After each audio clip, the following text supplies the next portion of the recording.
You're listening to Opera Box Score. Let's get ready to rumble! Wherever you are, however you're listening, it's America's talk radio show about opera. It's Opera Box Score. I'm George Cedarquist, joined by Matt Cummings, Weston Williams, and Ashley Hardgrave. All right, this week, March Madness is here. We work through a bracket of our own to pick the top school of music in the country. Ooh. And then Baritone Lucas Meachem, Uncle Lucas, returns to the OBS to take a free throw on developing young voices and how to decide on where one should get their undergraduate degree if they want to make it to the pros. Plus, 2 Minute Drill Malfunctions at the Met lead to making lemonade out of lemons. That is at the end of the podcast. Make sure you subscribe. On Spotify, you click follow. Apple Podcasts, hit the plus sign. You can always just send us that voice memo. Even just email us your hot takes, mailbag at operaboxscore.com. Even record your thoughts using the You Got Something to Say tab on the website, operaboxscore.com. Hey, however you contribute and get your voice heard, you're going to get the OBS beer coaster, the OBS lapel pin, and that #1 OBS fan foam finger just for sharing your own hot take. I just gave away one of those today, and I brought joy to somebody. Just like Santa Claus. Or Marie Kondo. I'm happy that we're all here today, including Matt Cummings. Yes, that's true. I'm back from getting some sun, and I brought my binoculars with me because what's that on the horizon? Oh, it's Olympics Watch. It's an Olympics Watch update. And not even the one that you thought it would be, because it's the farther Olympics. It's the Winter Olympics update. Oh, jeez. Who has watched any of that video from the Montreal World Championship figure skaters of Ilya Malinin? Oh my God. The drama of this 19-year-old American figure skating phenom landing a record-breaking 6 quads in his free skate program. And not just did he absolutely nail the execution, he did it to the Succession soundtrack. Like, just the diva. Like, I don't even know what else to call it. Devo, I guess. No, I feel like Ilya is also a character from a Mozart opera. I could be wrong. It is Idomeneo, right? There we go. So it was meant to be Weston Williams. How's life? Just be glad you didn't try to make a Handel opera reference, George. Yeah, that would might have not gone well. I would have for wiped you. out on the ice on that. Yikes. Okay, moving on. Ashley Hardgrave back from China. Do you know what day it is? I don't, you guys. I don't. I got back many days ago, and until yesterday, my body thought it was 13 hours ahead the next day. Like, I woke up Saturday morning and my body was like, it's 4 a.m. Sunday. Like, there was no, I can't. The first time I tried to do jet lag like that, I was like, they say it's an hour per time zone that you cross, but surely that's an exaggeration. It is not.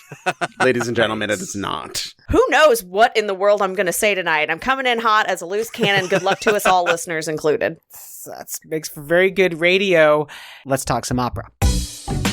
Chalk Talk on Opera Box Score. It's that time of year again. It's March Madness. We're going to do something a little different. Sometimes we use that patented OBS approach to pick a winner of the actual, say, Women's World Cup or men's basketball playoffs in the NCAA. We're going to do something a little bit different this year. Yes, we're going to use a bracket. Don't worry about that. But we're going to pick the best school of music in the country. We've got metrics, including the size of the programs, how long it's been around, its alums, its facilities, the repertoire that it's producing. We might even have to look at a fight song or two as a tiebreaker. We've got a bracket of 16 teams. I hope PJ can get that up on the website. In the meantime, tonight we're going to look at the South and the Midwest regions.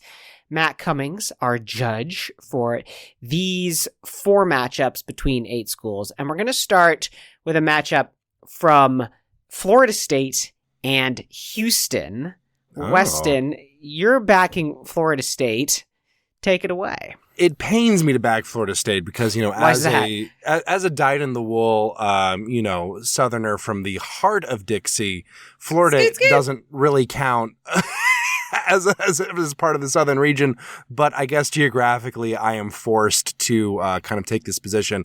Now, as George discovered, to part the curtain here a little bit, he was thinking about a completely different school than I was thinking of, because Florida has way too many dang universities in it.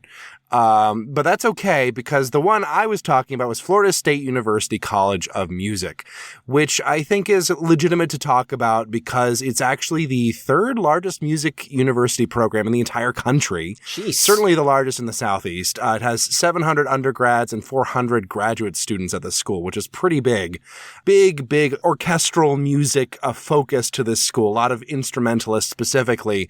But even though I'm saying that, it's actually got a fairly large, association with opera. The school technically celebrated centennial back in 2011, although arguably you could say it really started back in 1901, because that's when the first sort of music teacher came and sort of started to form the department.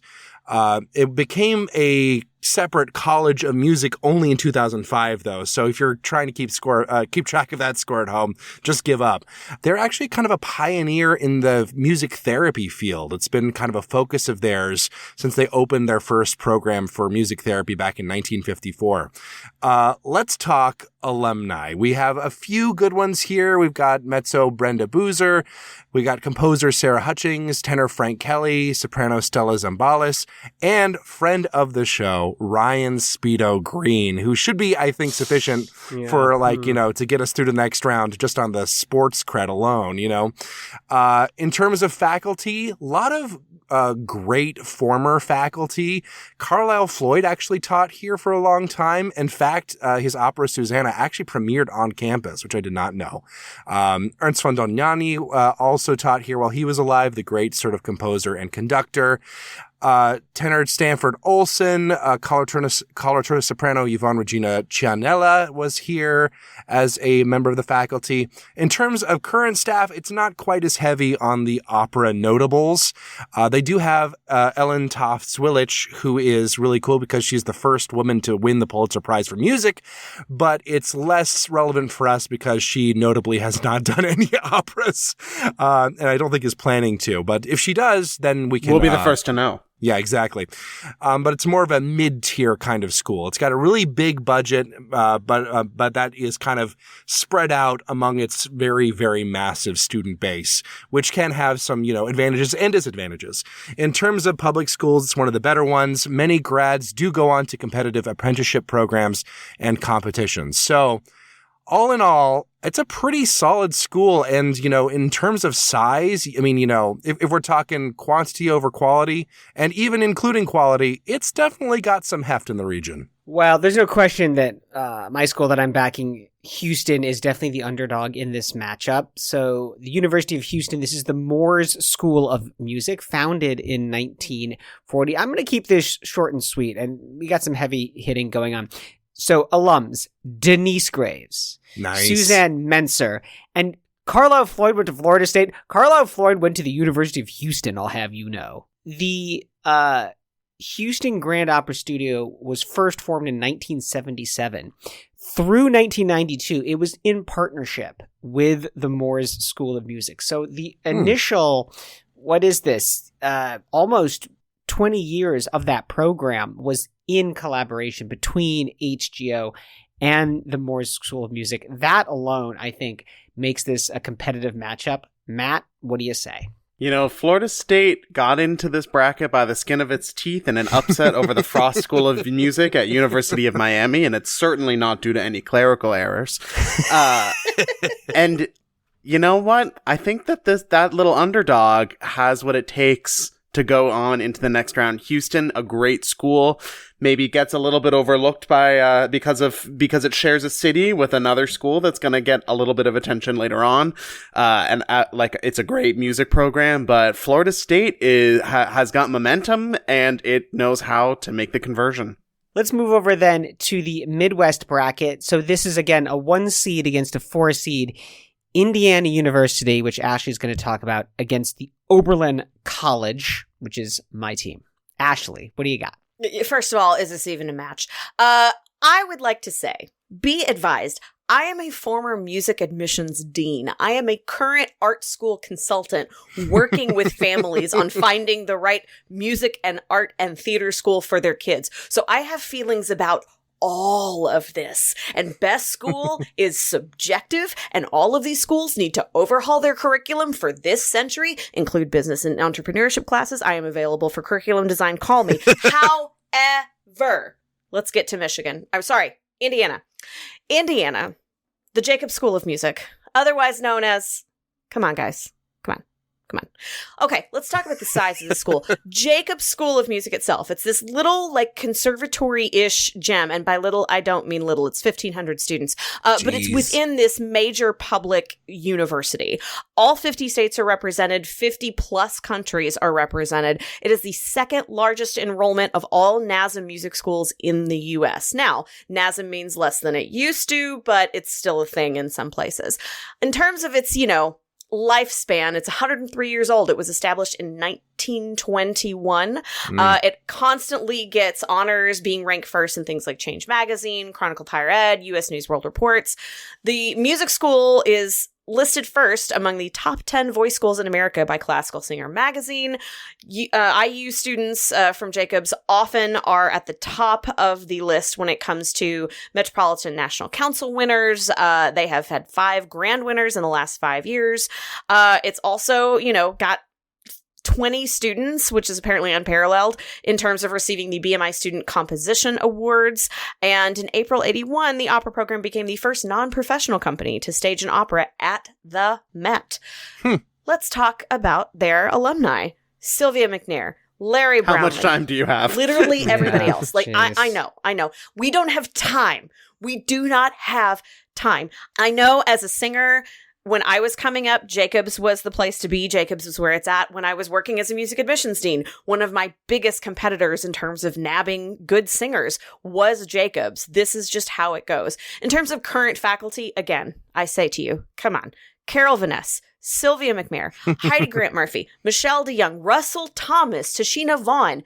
As far as reputation goes, it's Indiana, it's Jacobs. It's Indiana Jacobs. The overall acceptance rate in this program is 25% for undergrads and 30% for graduates. Now, that seems broad, but arguably the voice department is much, much more exclusive, but they didn't have those acceptance rates published. By the way, acceptance rates for schools, don't use those to hedge your bets. Again, higher ed admissions professional here. Talk to me. I will give you better ways and better metrics. But at the same time, this is Indiana. Good luck, Oberlin. Well, we're going to need it, certainly. There's no question, again, that Oberlin, the underdog here. I love this border war as well. Oberlin just across the state line in that sleepy little college town of Oberlin, Ohio. It's a very competitive school to get in. You can take your 25 and your 30%. 10% is around the admission rate here at the Oberlin Conservatory of Music, founded in 1865. And can I just name drop here William Grant Still? Oh, that's cool. The Dean of African American Composers, as he's known, a Oberlin grad. I'll be honest and say that opera is just one of many offerings here. Alums include composer Du Yun. Apparently, Denise Graves also went to Oberlin, as well as Unstoppable. University She of sure Houston. did. Marilyn Horn on the faculty as well earlier on in her lifetime. It is small. It is scrappy. It is more than opera. Matt, give us a decision. Oberlin came in with lots of enthusiasm, and we love that for them. But Indiana Jacobs, I mean, it may be a factory at times, but it's a hit factory. You just can't argue with results like this. It's got to go on. Going back to the South bracket then, this is the 2-seed Rice, backed by Weston, against my 3-seed, the University of North Texas.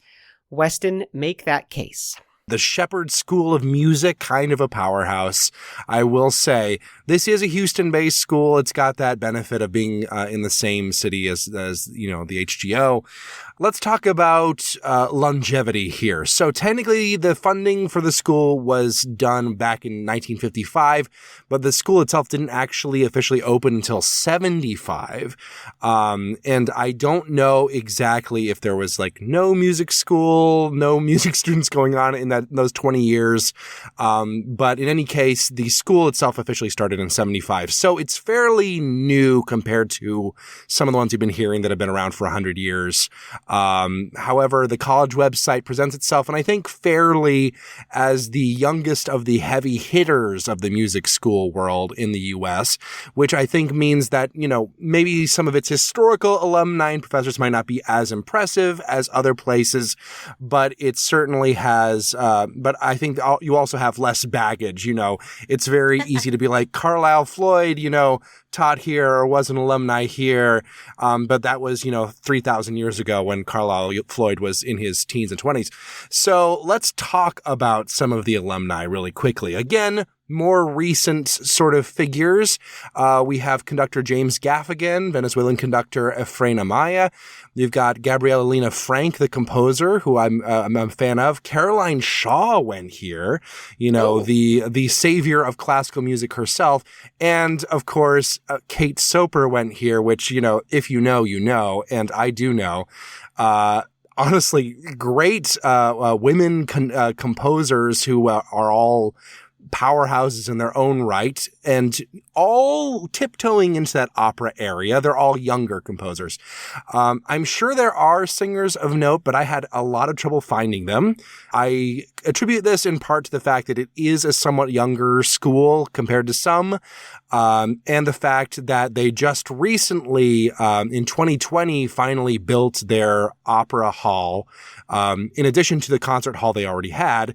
So I think there's a sort of an increased sort of focus on opera in recent years that means that most of their notable alumni are pretty young. Kareem Suleiman also went here, I should note. Yay. They do have some voice faculty, Robin Rice, Nova Thomas, and Ana Maria Martinez, who is quite a big deal.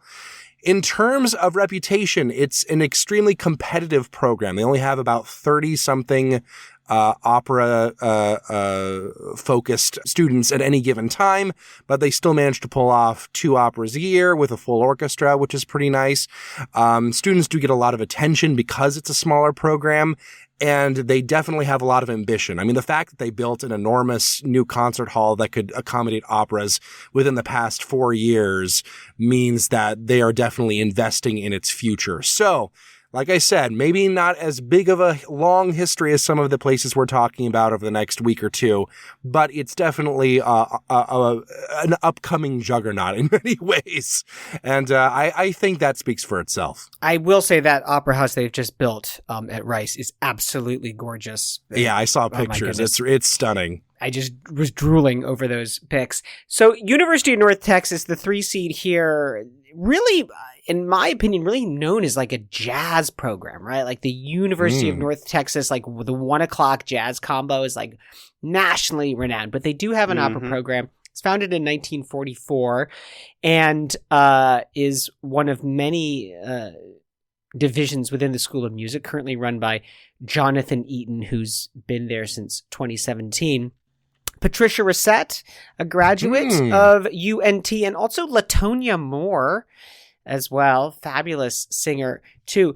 Beyond that, I don't know what to say other than like small and scrappy and part of a great tradition of music making. This on paper looks like it should be a blowout, but it's really surprisingly close because the singers coming out of UNT are just pretty consistently rather excellent.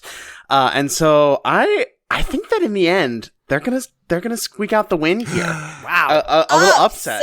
A shutout for the city of Houston. Yeah, exactly. Okay, we hop back to the Midwest then, the 2 versus 3. Ashley's got the 2 seed in the University of Michigan, and I've got the 3 seed in Cincinnati Conservatory of Music. You know, it's really funny. I thought as a townie, George would be really excited to take on the University of Michigan, but I think he's wanted to stretch his wings a little bit and try to represent some other places. So I've got the distinct pleasure of taking on the University of Michigan, which is otherwise known as, no, I'm not here for musical theater. So when we look at the University of Michigan, it has, it's broken up into these different schools, like a lot of these places are. Every org structure is different in all of these schools.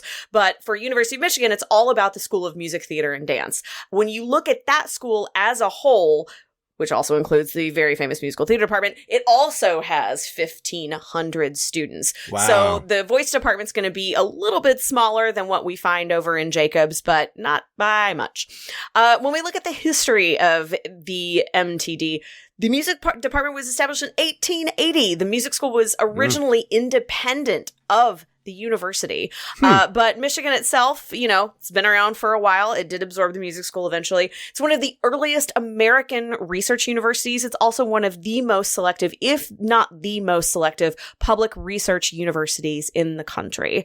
Let's talk about alumni. Again, how much time you got? But a couple of the hits that would be notable to people these days. Jesse Norman, Ashley Putnam, conductor Mayan Chen, who is a hometown hero here, Michael Fabiano, Madonna is an alum. Hey, Evita is a rock opera.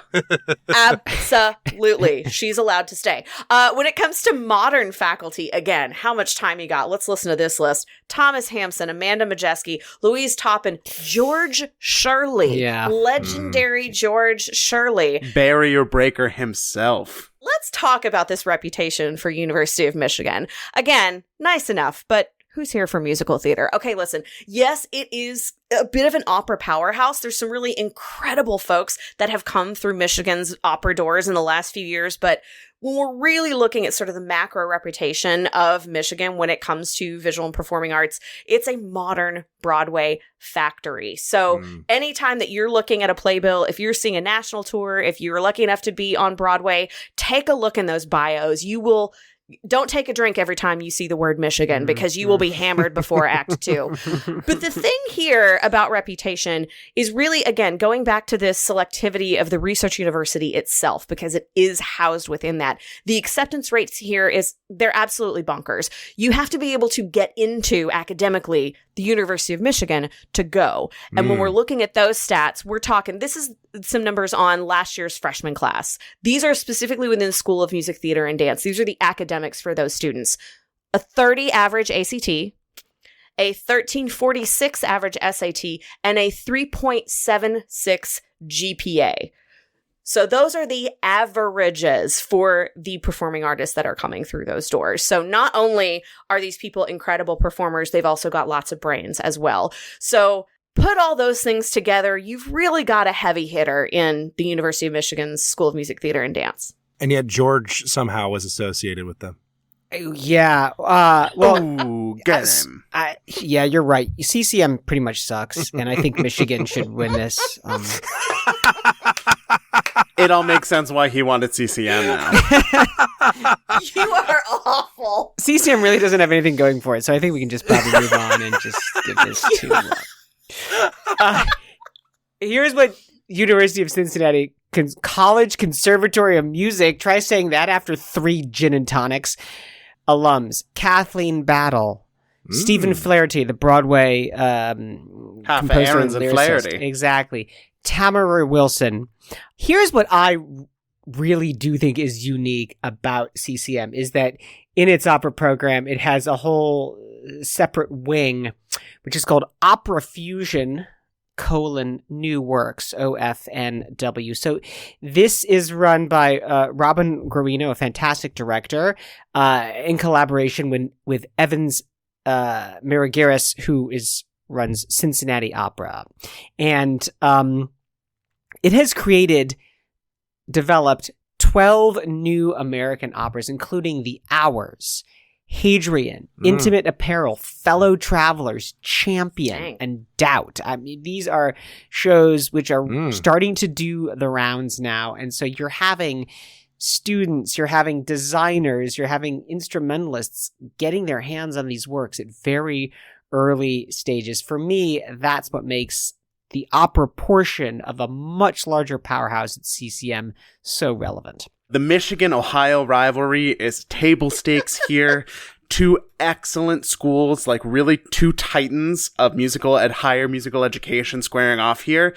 I think that the new Works program is going to give CCM the edge to knock Amazing. Michigan out. Fair. Amazing. Just because the development of what have been really successful and well-received new works that have been performed not just once, but many times, like Champion and Fellow Travelers, is the mark of a successful pilot program like that. And I think we should reward that sort of risk-taking. I've never seen someone so disappointed to win before in my life, George. That had no bearing on my decision-making, but it is an added bonus. So we need to get one of these teams from the South into the Final Four. Weston backed Florida State. I backed the University of North Texas. Matt Cummings is going to be the person. He knows everything there is to know based on Weston and Mai's arguments. Matt, put somebody into the Final Four from the South Division. Florida State has been having a Cinderella story so far, but I think her luck has run out. UNT is going to advance into the Final Four. So sad. Fantastic. We head down to the Midwest. Ashley's Hoosiers against my, what are they? Bearcats. The Bearcats. Yes, the Bearcats. I got something to say, okay? The March Madness, it's all about the upsets, okay? But that's for the beginning rounds. The time for upsets is over. This is Indiana Jacobs School of Music. This is the UConn, men's and women's of music schools. I just needed that out there. You know, when she's right, she's right. I've always said that about Ashley. The Jacobs School of Music is just too much of a juggernaut to be stopped, even by an institution as wonderful as the University of Cincinnati College Conservatory of Music. That Opera Village, it that may be what it takes to raise a child, but it's not enough to topple Jacobs. I turned off the OBS TV channel as soon as Michigan was out anyway. So, all right, two teams into the Final Four. Next week, we're going to look at a very crowded East bracket. Oh my gosh, was it tough to make it into the top four seeds there. And then the West, where there's a little more space, upset potential. You're going to want to let us know what you're thinking as well. Let us know about your school. How does it stack up? Where should it be in the bracket? Mailbag at operaboxscore.com. Free throw. Lucas Meachem returns to Chicago next month to perform the title role in Mendelssohn's oratorio Elijah with the Chicago Symphony Chorus and Orchestra. He gave a full-length interview for WFMT, which airs this Saturday, and he had a few minutes to give to our free throw.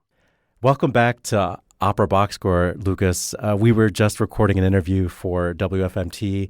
Because of your return to Chicago, you're going to sing Elijah with Chicago Symphony Orchestra. And you had mentioned that when you were a student, your teacher gave you It Is Enough as an aria to work on.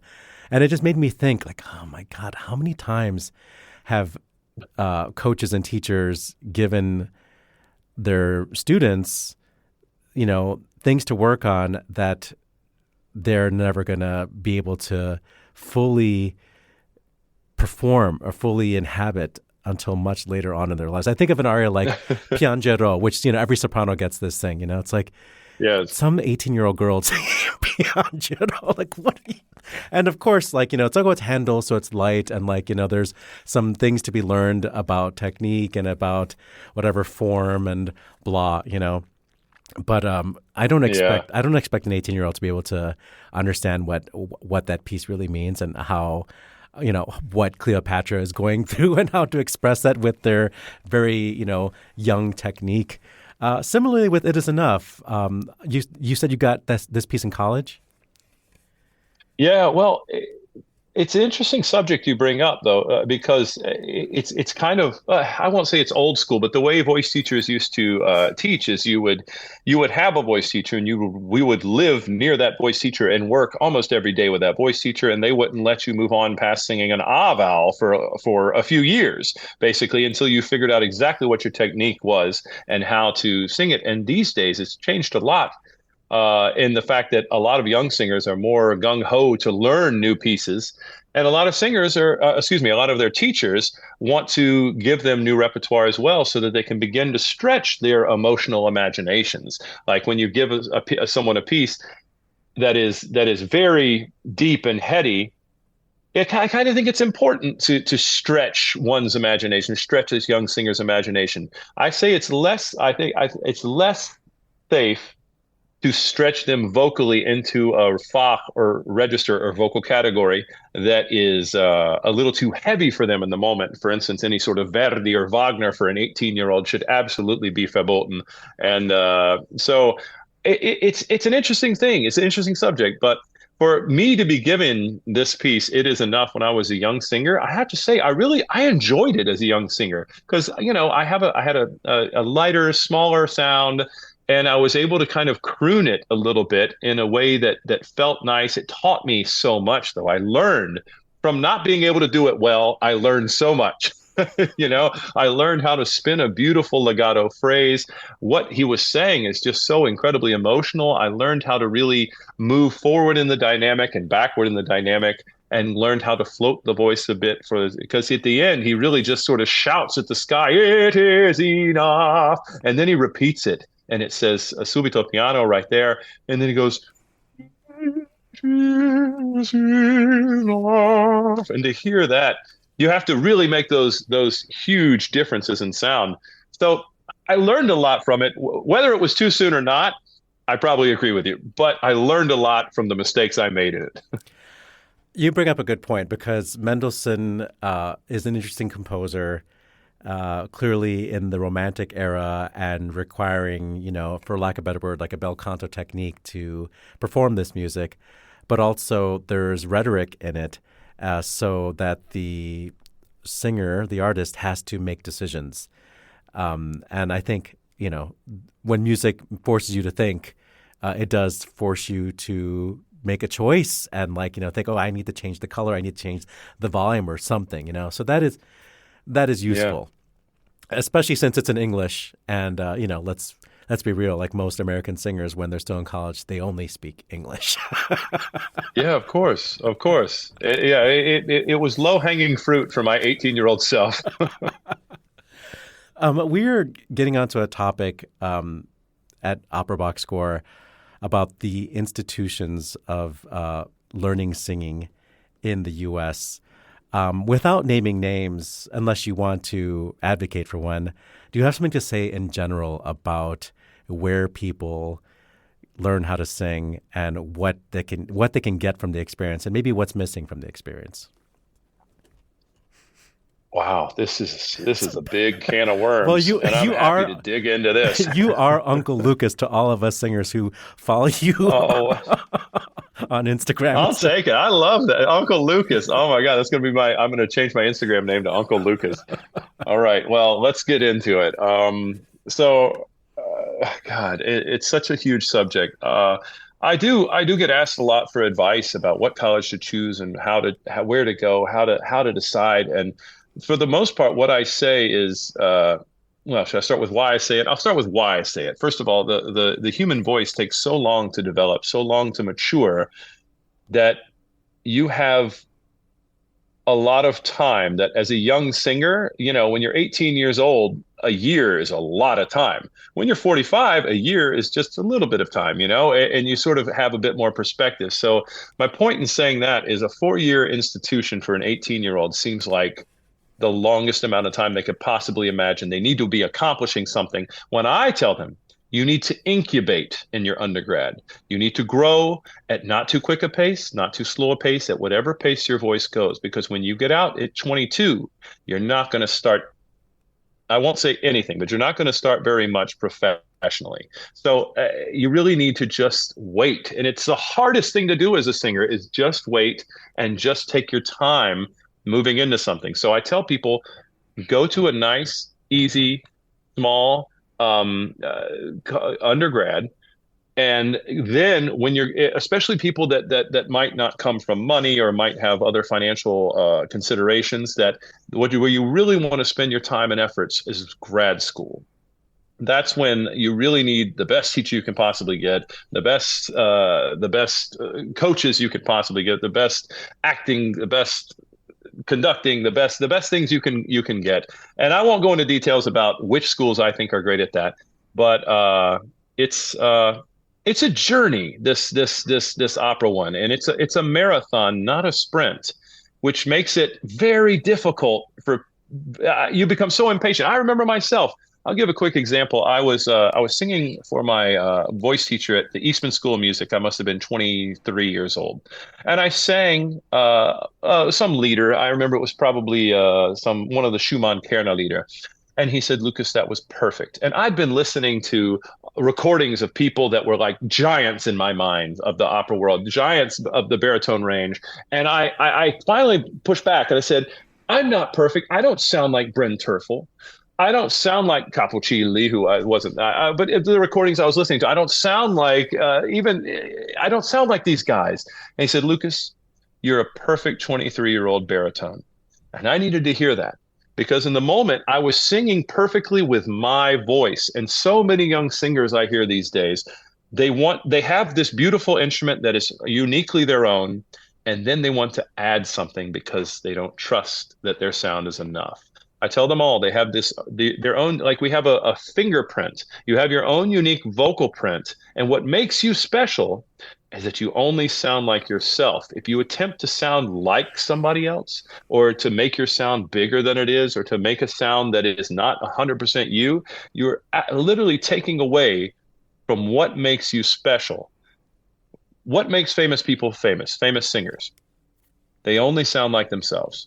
I'd say that is the biggest thing that makes famous singers famous, is their uniqueness. They sound like themselves, and I urge every young singer out there listening to this to always trust your gut, go with yourself, and choose you over anyone else. Tis the gift to be simple, tis the gift to be free, tis the gift to come down where you ought to be, and when you find yourself in the place just right, 'twill be in the valley of love and delight.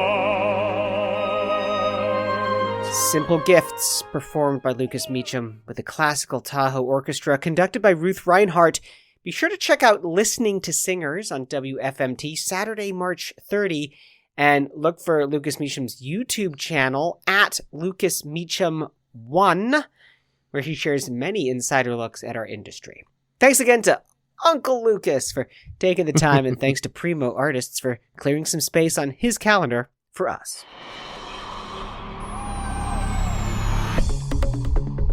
This just in, the 2-minute drill. All right, listen up. Here's everything you need to know about what happened in Operaland this week. When a stage elevator malfunctioned at a Met performance of Turandot last week, the show had to go on, but not in the way the ticket holders were expecting. "I'm sorry to say that this is not going to be a normal night at the opera," said General Manager Peter Gelb at the top of the show, going on to say that the company was ready to perform for you in what will be an historic first, a semi-stage presentation of Turandot at the Met. Some audience members opted for refunds, but those who stayed received a rare encore of Nessun Dorma from tenor Sukjong Bak. Medici TV has announced a new partnership with the public library app Hoopla Digital to provide patrons with free streams of concerts and operas. Said Hoopla Digital founder Jeff Janowski, quote, "As libraries evolve to meet patrons' demand for digital media, our growing Binge Pass offerings enable libraries to provide diverse streaming content to their patrons with ease and in the format that patrons are accustomed to." In an update to a story from last week, the musicians of the San Francisco Symphony have released an open letter calling on the board of directors to convince Esa-Pekka Salonen to stay as music director. Quote, "The decision to cut innovative programming and cancel touring, as well as the failure to competitively invest in the symphony's musicians, has led to the departure of a world-class maestro and raises serious questions about the future of the symphony." Ukrainian conductor Oksana Lenev has announced she does plan to conduct Tosca at Wiesbaden's May Festival, despite the fact that Anna Netrebko will be making an appearance in Turandot. Lenev previously threatened to cancel a performance in Vienna due to the participation of Theodor Kurentzis due to his connections to Russia. Quote, "The situation is different. I was invited to Wiesbaden as part of the entire Tosca production from Bologna," said Leneve. "I would very much like the intendants to take moral responsibility for their decisions and defend European values for which Ukrainians are currently fighting and dying." This just in, La Scala musicians support septuagenarians. Ooh. That's the headline, as orchestra members released a letter in support of Dominique Meyer, who was said to be replaced due to a law that makes it illegal for people over the age of 70 to hold government-funded positions. The letter reads, "At this moment, it would be appropriate for the current superintendent and artistic director Dominique Meyer to be able to conclude his term in full capacity. A 2-year extension would allow a valid artistic journey to be fully concluded." Friend of the show, Arya Nussbaum-Cohen, has won top prize at the Goethe Listener Foundation's International Vocal Competition. The countertenor went home with a $15,000 prize. He was joined by first place winner, not to be confused with his top prize winner, baritone Young-Tak Yang, and audience prize winner, soprano Caroline Podolak. Detroit Opera has announced 5 singers who will train in their resident artist program during the 24-25 season. Soprano Brianna J. Robinson, mezzo Kendra Faith Beasley, baritones Cole Bellamy and Cameron J. Rowling, and returning tenor River Guard. What a good name, River Guard. The resident artists were chosen by Associate Artistic Director, friend of the show, and my Vision Board BFF Christine Gerke, and Head of Music Natalie Doucette from more than 830 applicants. It's a major award. Mongolian baritone Amartushvin Ekbat is the 2024 Premio Bastianini, an honor conferred by the Associazione Ettore Bastianini every 2 years. Previous winners include Luca Salsi, Simone Piazzolla, and Dmitry Vorostovsky. Crunching the numbers, the Paris Opera has announced a profit for the first time since 2017, thanks to the return of post-pandemic audiences and a record 1.2 million visitors to the Palais Garnier last season. The company reportedly walked away from last year with 2.3 million extra euros in its pocket. General Director Alexander Neef attributed the company's success in part to a 6 million euro increase of state funding between 21 and 23, which, quote, made it possible to partially offset the effects of inflation. In trade news, bass Kenneth Kellogg will become Seattle Opera's artistic ambassador, advising the company on DEI matters, community partnership, and season planning. Meanwhile, Maggio Musicale Fiorentino has appointed Carlo Fuertes to the position of superintendent. Exit stage right, Hungarian conductor and composer Péter Eötvös has died at age 80. Eötvös's composition was known for its wide variety of eclectic modern influences. His extensive body of work includes 14 operas, most notably Angels in America, Three Sisters, and Love and Other Demons. And on this day, March 25th, German composer Johann Adolf Hasse was born in 1699, and Romanian soprano Elena Theodorini was born in Craiova in 1857. 10 years later, 1867 saw the birth of Italian conductor Arturo Toscanini in Parma. And in 1881, we celebrate the birth of Hungarian composer Béla Bartók, as well as the French bass Daniel Vigneault, who was born in Lyon. Italian soprano Magda Olivero was born in 1912 and continued to sing for 175 years. In 1914, American tenor Robert Rounsville was born in Attleboro, Massachusetts. He introduced the song Praise the Lord and Pass the Ammunition at the outbreak of World War II.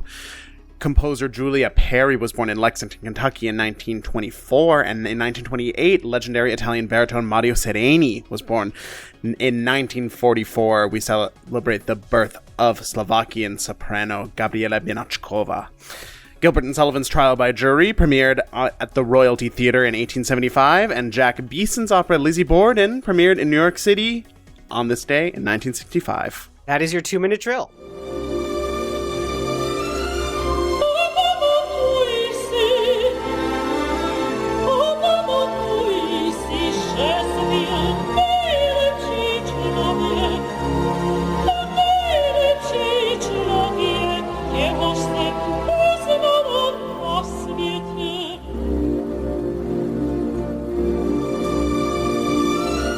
Just as long as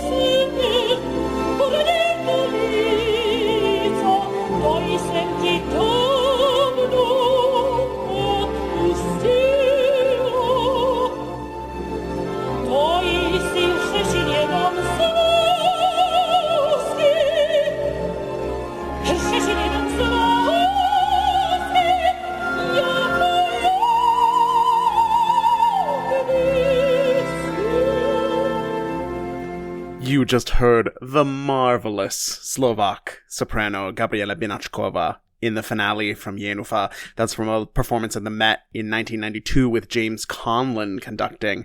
She has such a beautiful gleam in her voice, but compared with her Slovak compatriots like Lucia Pop or Edita Gruberova, it's a more substantial instrument. There's a lot of steel in the sound, and she was really able to sing like much bigger repertoire into the Verdi and Verismo, but really hardly anyone can touch her in this Czech repertoire. She recorded lots of Janacek operas. She was the first person to ever sing Jenufa at the Met. She was a stalwart of Yves Quayler's Opera Orchestra of New York, where she would do things like, Smetana's Libuše. So an artist who you should seek out more recordings of, because she's really, truly wonderful. Very unusual circumstances at the Met. I am not typically big-hearted towards Peter Gelb. This is, of course, the nightmare, right? Is that you have a big show like that. There's a piece of stage machinery which goes wrong. I assume this is the Zeffirelli production. And they don't have another one. They don't exactly. Well, what an horrible situation! It's too heavy, and so and things start to go wrong, and and you're sort of you're trying to make lemonade out of lemons here, but to be like, well, this will be a historic first. It will be a semi-state and historic first, George. Historic. It's essentially like going to a Bears game, and after the national anthem, someone comes on the P and is like, "So we're just gonna play touch football." On this Sunday afternoon. And especially for that production of Turandot, which relies so heavily on spectacle. How did they get all of those people to fit onto the stage if they couldn't get the whole throne room scene on there? It's like, I go to a Bears game to see grown men hit each other hard on the gridiron. I go to Turandot, created by Zeffirelli, to see every single thing. I'm not saying I would opt for a refund. I'm not saying I'd walk away. Obviously, that music is phenomenal. You got this rare encore of Nessendorm, which has happened, 2 or 3 times, maybe, in history? Am I right about that? Have they investigated the Wokes for sabotaging the stage? There we go. 2 things to think about here. Number 1, point of order on the Bears. Touch football would be more impressive than what the Bears have been putting out the last couple of seasons. I would watch that. Oof, yeah. Yes, this happened. Yes, this malfunction happened. Things could have been so much worse with this sort of malfunction. People could have been in danger. We wouldn't have, they could have just fully shut down and been like, sorry guys, we're not going to do anything else. The only reason they were able to pull off anything that actually happened in the Met that night was because of the unions. So hug a union member, thank a union member. They are the reason that anything else performance related happened that night.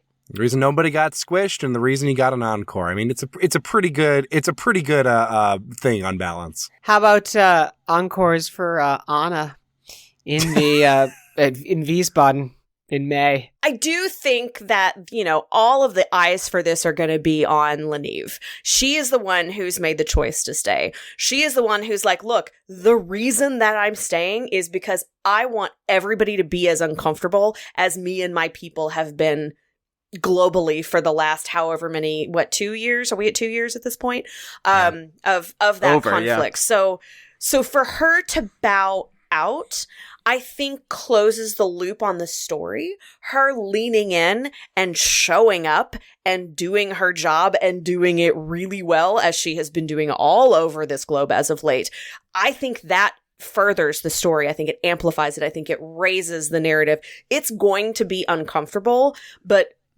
Oksana's going to come out smelling like a rose. Sorry. Mm-hmm. Yeah. She's already getting wonderful press. There's a big feature about her in the New York Times this week that we'll add to our show notes.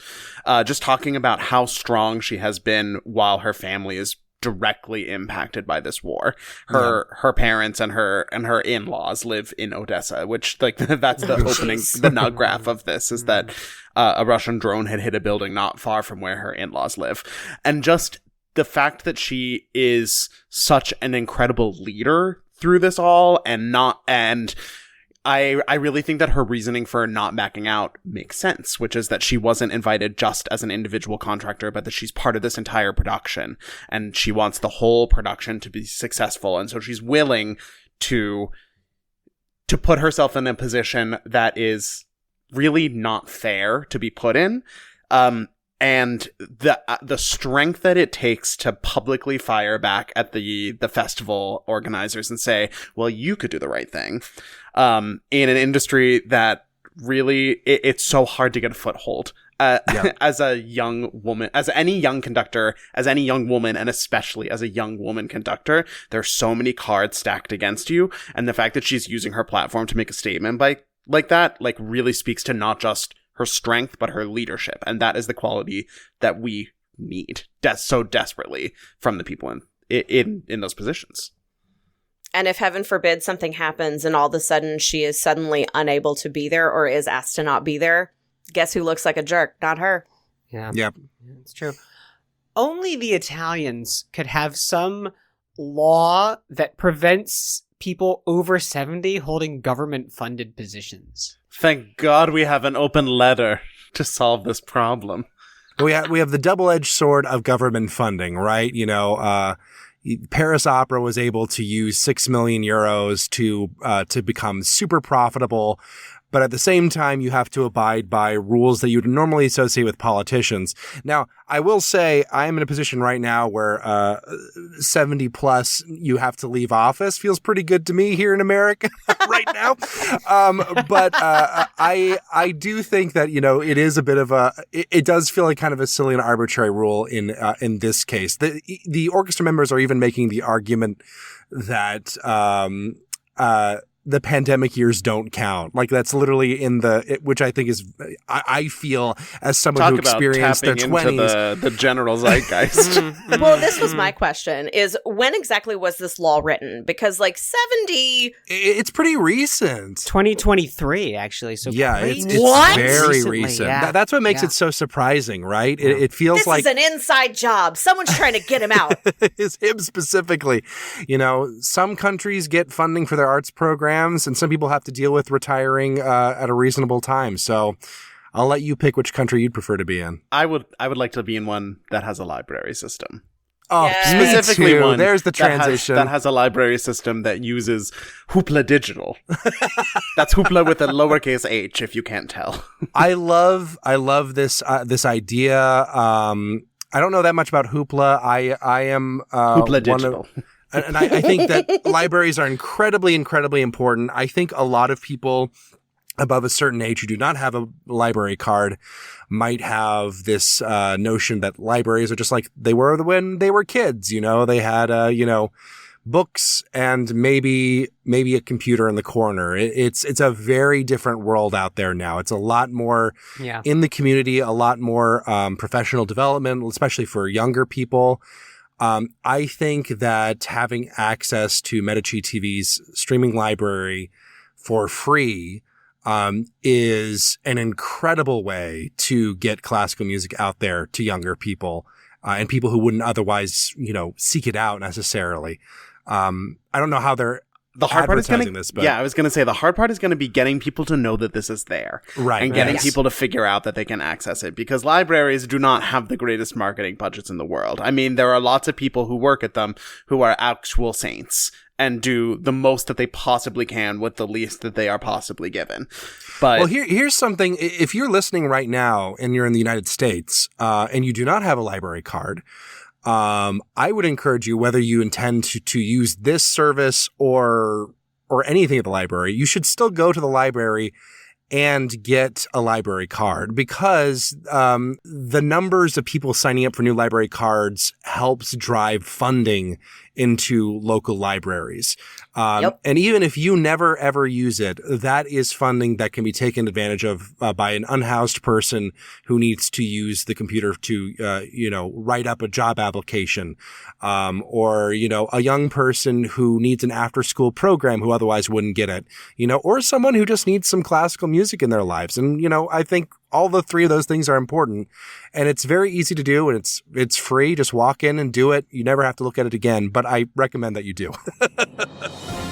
Good call, bad call on Opera Box Score. Good call, bad call. To wrap things up as we head into yet another week of March Madness on the next show, but we got some good calls and some bad calls. First, we're going to start with Matt Cummings. Okay, so this is not technically opera, but it is drama of an operatic scale, which is, I'm sure that I don't have to tell anyone listening to this that there might have been a little bit of a kerfuffle regarding a certain Princess of Wales and her disappearance from public life, and the ensuing deluge, shall we say, of conspiracy theories about her absence.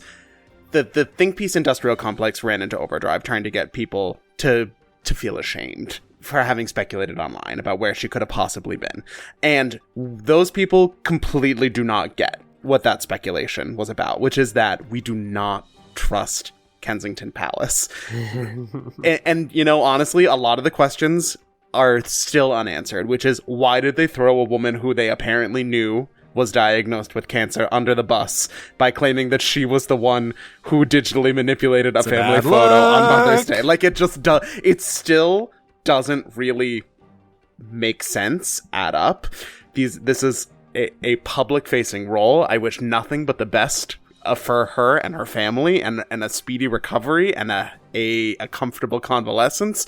But if your first reaction was just to write off everything that anyone said about it as we should be ashamed of ourselves, you are missing the point. Weston Williams. My bad call's getting canceled by monarchists for Matt's speech. Let them come.